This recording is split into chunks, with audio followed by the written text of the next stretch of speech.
Fala galera, vamos falar sobre leishmaniose? A leishmaniose é uma zoonose causada por um protozoário do gênero Leishmania, transmitido por insetos vetores do gênero Phlebotomia. De um modo geral, podem ser divididas em leishmaniose tegumentar, quando a pele e as mucosas são atacadas, e leishmaniose visceral, quando órgãos internos são atacados. O Brasil figura entre os 5 países que relatam mais de 90% dos casos de leishmaniose visceral e entre os 7 com 90% dos casos de leishmaniose tegumentar no mundo. A urbanização da leishmaniose no país é um problema de saúde pública e, nas últimas décadas, ocorreram surtos em várias capitais. A leishmaniose é uma doença que atinge os órgãos internos, principalmente o fígado, o baço, a medula óssea e linfonodos. A doença pode desenvolver-se de forma abrupta ou forma gradual, onde a relação parasito-hospedeiro assume caráter variado, podendo resultar em diferentes formas clínicas forma como forma assintomática, aguda e crônica. Na forma assintomática, a evolução da doença é silenciosa, com sintomas discretos, com recuperação espontânea do paciente e equilíbrio da infecção. Caracteriza-se pela perda de apetite, palidez, febre, ligeiro aumento de baço e fraqueza. Com o progredir da doença, a temperatura aumenta, podendo atingir o 41 graus Celsius. Na fase aguda, o paciente pode apresentar anemia acentuada, hemorragia gengival, edema, alterações respiratórias, anorexia e desnutrição grave. A leishmaniose é transmitida pela picada de flebotominhas infectadas. Dentro do organismo, os promastigotas são fagocitados pelos macrófagos e outras células mononucleares fagocíticas.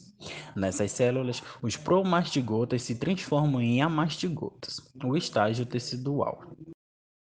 Os amastigotas se multiplicam por divisão simples e infectam outras células fagocíticas mononucleares.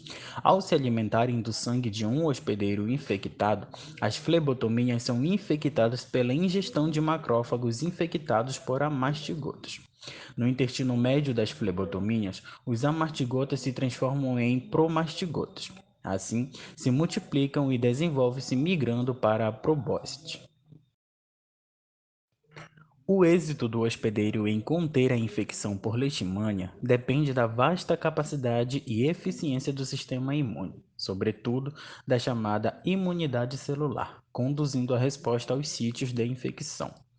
O balanço entre a capacidade de resposta do sistema imune do organismo hospedeiro e a capacidade de evasão do parasito, sua virulência e adaptação ao meio, determina o tipo de evolução.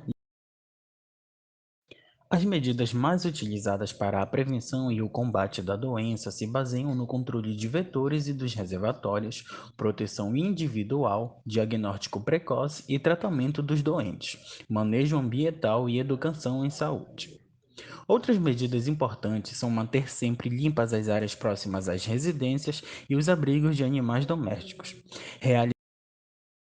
realizar podas periódicas nas árvores para que não se criem os ambientes sombreados, além de não acumular lixo orgânico, objetivando evitar a presença de mamíferos comensais próximos às residências, como marsupiais e roedores, que são prováveis fontes de infecção para os flebotomíneos.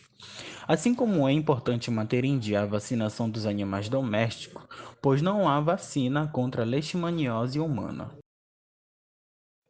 O diagnóstico da doença humana pode ser o método imunológico, por meio da pesquisa de anticorpos.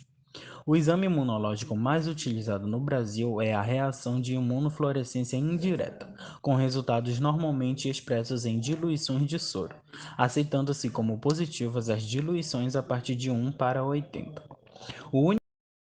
O único exame laboratorial que garante a confirmação absoluta da doença é o parasitológico, por demonstrar a presença do parasita na amostra. Assim, o teste parasitológico é considerado como padrão de referência ou padrão de ouro 7,9.